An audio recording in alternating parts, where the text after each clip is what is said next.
afternoon and a very warm welcome to Younib TV News at 1. My name is Peninah Wachera and I'll be taking you through the top stories making headlines around the country.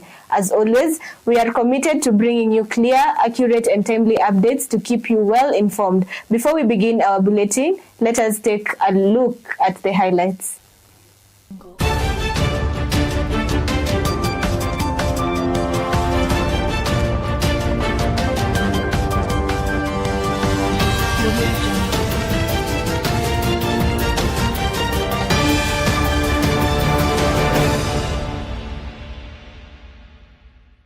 We cannot choose strictly between investing in services or supporting our primary industries. That would be a counterproductive and false dichotomy. We must do both simultaneously. In Kenya today,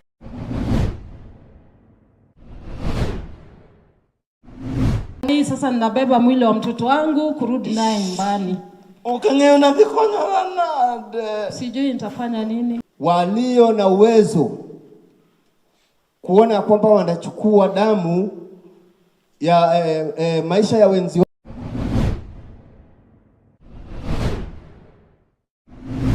Hiyo jamaa ametusangaza na matendo yake hapa. Sana. Alikuwa bibi ya kwanza na huyu ni wa pili. Sasa huyu jamaa ametusina na hapa kabisa. Naambia watoto, mama yenu anaenda kwa atarudi. Alikuwa anaambia watoto hivyo. Immediately the community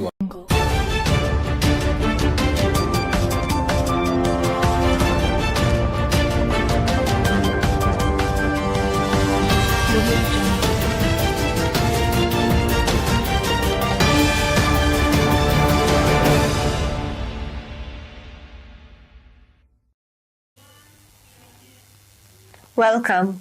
A requiem mass for slain teacher and blogger Albert Ojwang on Wednesday, July 2nd at Ridgeways Baptist Church in Nairobi turned into a call for justice, with family and mourners demanding accountability for his death in police custody. The family and friends said the killing last month had stoked nationwide anger, with the judicial system now under pressure to act. Ojwang, who was arrested on Saturday, June 7th at his home in Homa Bay, died while held at Central Police Station.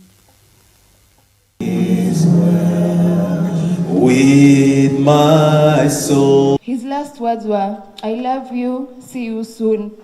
So seeing him soon here or even in the mortuary it really broke me. But he has always told me to be courageous, so I just want to stand strong for the sake of our son. Sasa nabeba mwili wa mtoto wangu kurudi naye nyumbani.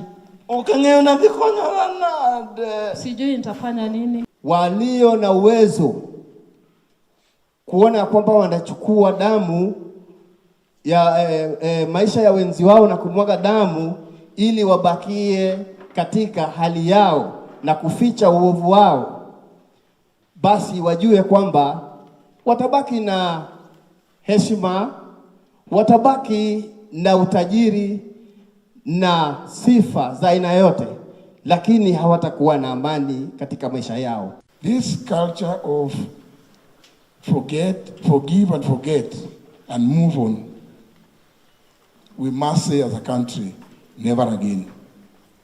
Never again. If we are to build a country that respects humanity. Speaking on Wednesday during the 11th edition of Invest Africa's flagship event held in London, United Kingdom, President William Ruto emphasized that Africa's transformation agenda must be shaped by shifting patterns of value creation and the continent's socio-economic realities. The event was attended by Prime Cabinet Secretary Musalia Mudavadi, Nairobi Governor Johnson Sakaja, and other dignitaries from across the globe. this dual reality shows clearly that Africa's growth path cannot be either or proposition. We cannot choose strictly between investing in services or supporting our primary industries. That would be a counterproductive and false dichotomy. We must do both simultaneously. In Kenya today, We are modernizing agriculture to increase productivity, enhance food security, and develop agro-processing value chains that add value and create decent jobs. We are also advancing industrialization to build competitive manufacturing capacity, substitute imports, diversify exports, and anchor resilient local supply chains. What African people want from Britain is exactly what British people want from Africa. We want growth. Kenya is home to one of the most advanced financial ecosystems in Africa. With mobile banking, digital payments, and fintech innovations that have expanded financial inclusion to over 84% of adult population, up from 26% in 2006. The Ministry of Health has started a 10-day coordinated vaccination program to safeguard more than 15 million children from measles, rubella, and typhoid. The statewide vaccination campaign, which is set to take place from July 5th to July 14th, 2025, coincidences with an increase in instances of typhoid that are resistant to antibiotics. Children under the age of 5 are most at danger of serious illness and death, while children under the age of 15 are the most afflicted. For coordinating. Priority. It also speaks, but it will also set a foundation. Children whose lives are disrupted by this responsibility for all of us to reflect on. Something is the rise in drug-resistant strains. It is only through vaccination that the global community has been able to eradicate a disease. Smallpox was eradicated as a result of vaccination. The typhoid conjugate vaccine provides up to 5 years of protection. It is safe, effective, and tailored for the young population most at risk. And this vaccine is going to be deployed to children as young as 9 months up to those aged 14 years. But this campaign goes beyond typhoid. Measles and rubella are resurging threats, particularly following disruptions from the COVID-19 pandemic. The non-medical countermeasures that were put in place disrupted vaccine or immunization programs. For example, between January and February of this year alone, we recorded close to 3,000 cases of measles with 18 resultant deaths. All this could have been prevented with the measles rubella vaccine. 3 human rights defenders arrested over the alleged involvement in the June 25, 2025 demonstrations in Nairobi have been released on a cash bail of 200,000 Kenya shillings each as investigations continue. The trio, John Mulingwa Nzau, Mark Amiani, alias General, and Francis Mutunge Mwangi, alias Chebukati, appeared before the Kibera trial magistrate Irene Mashia Kahuya, where police sought to detain them for 21 days to allow for ongoing investigations. There was no justification for the 21 days sought after in terms of a breakdown of the processes needed to be accomplished within the stated period. It is hereby ordered that the respondents be released on cash bail of 200,000 with a contact, that the respondents report to the investigating officer at Mdega Police Station every Mondays and Thursdays at 9 a.m. to facilitate the conduct of the investigation, that the respondents desist from utterances and activities akin to those under the subject investigations. We are still investigating. We cannot preempt our evidence right now, yet we still today. Your application is seeking that this court to allow you to continue holding the second respondent contrary to the Constitution. And you believe this court needs no evidence. You just can't stand there as CID officer to tell us that she's implicated and you will suppress. You have said you have it, but will not produce. There's no basis whatsoever for holding our client in custody, because it is just what another court called mchezo wa pata pote. Na pia wanasema mimi ndio financial and the chief financial of this. Hiyo vitu ya emergency ni watoto kama wale watoto wangu venye wamepanga vitu katika inji. Hapa ni Makueni, kuna Machakos, kuna Kitui, kuna Kisii, kuna Eldoret, kuna Kisii, kuna all over in the entire country. Mimi ndio financial wa hiyo jameni.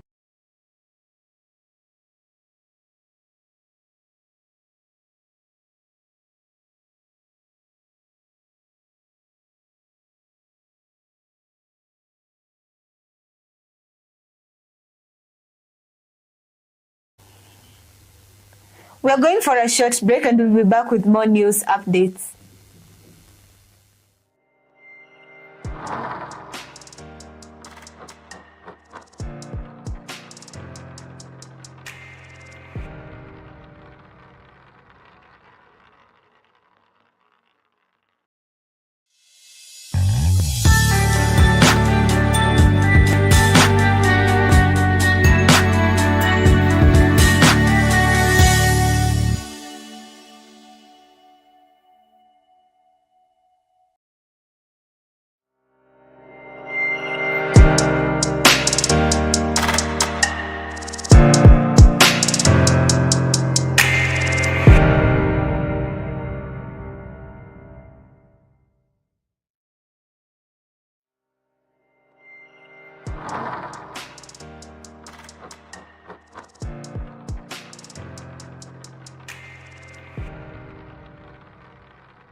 Welcome back. The Directorate of Criminal Investigation, DCI, has summoned Zau Kilili Kalamba, MCA Francis Mutuku, alias Muso, and nominated MCA Abanas Wambua, aka Kana, among other suspects over allegation of sponsoring chaos during the June 25th, 2025 protest in Makueni County. The individuals were summoned to the Directorate of Criminal Investigations offices in Makueni for grilling on July 2nd, 2025. The entire country, mimi ndio financial wa hiyo jameni. Kwa hivyo watoto wa Kenya, wao wako na haki yao, wacha wapambane na wao, miaka ikiisha tunawasort vizuri kupitia kwa election. Punda imechoka. Na kama punda imechoka, lazima ingangane ipate freedom yake. Hakika mambo imekuwa mazito, lakini Kenya cannot be ruled na itaongozwa bila kutumia sheria. Though we leave it to the police to conduct the investigations, my client in any way did not incite violence on the protest that occurred on the 25th of June. But the most worrying thing is that the allegations being made that one individual, Mr. Kenyanjui, was able to raid on a police station in Dagoretti. And you know, the most important thing is that to notice that they're also saying they want to review the CCTV in respect to that particular police station. So the question is, if the police station was ran down and it was burnt down, where will they retrieve these CCTVs from? Respondent will be detained at Ruiru police station until the 4th of July.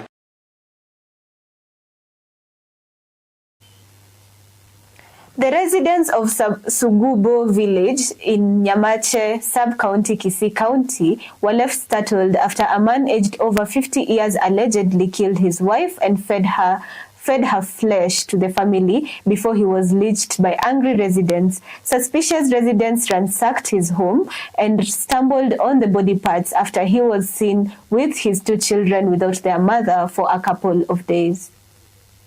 Hiyo jamaa ametusangaza na matendo yake hapa. Sana.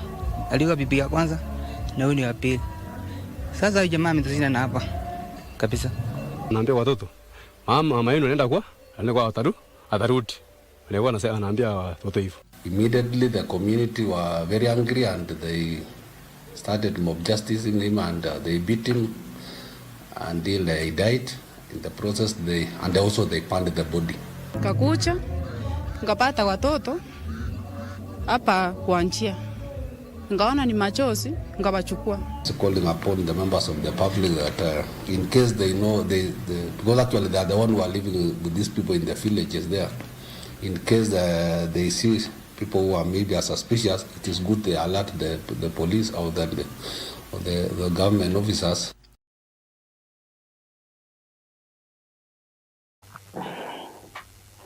Very sad news indeed. On to Matters Sports. As they look to bounce back from a poor season in which they haven't won a trophy since 2016, club chair Ambrose Rachael stated in a statement that the decision is a part of restructuring process. Given K. Ogola's turbulent season, the decision to dismantle the technical bench was always anticipated.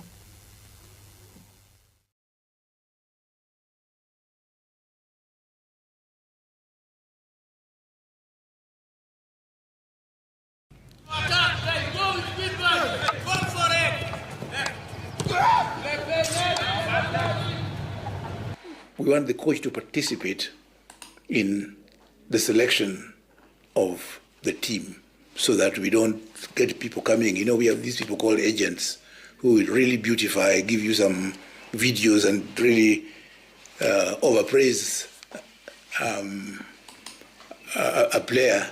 And then we relying on that, we've slipped, we made certain mistakes that people can see. So we don't want to go that way again. And that brings us to the end of this afternoon's bulletin here on Younib TV. Thank you so much for spending part of your day with us. And before I go, news reaching us now is that Liverpool striker Diogo Jota has died. Preliminary reports indicate that Diogo Jota perished in a road accident in Zamora alongside his brother. The 28-year-old star lifted the Premier League trophy with the Liverpool and the Nations League Cup with Portugal barely a month ago. Sad story there. We send our heartfelt condolences to the family of Diogo Jota and Liverpool FC for their loss. May God rest his soul in peace. Until then, from me, Peninah Wachera, and the entire Younib News team, take care, stay informed, and have a peaceful afternoon.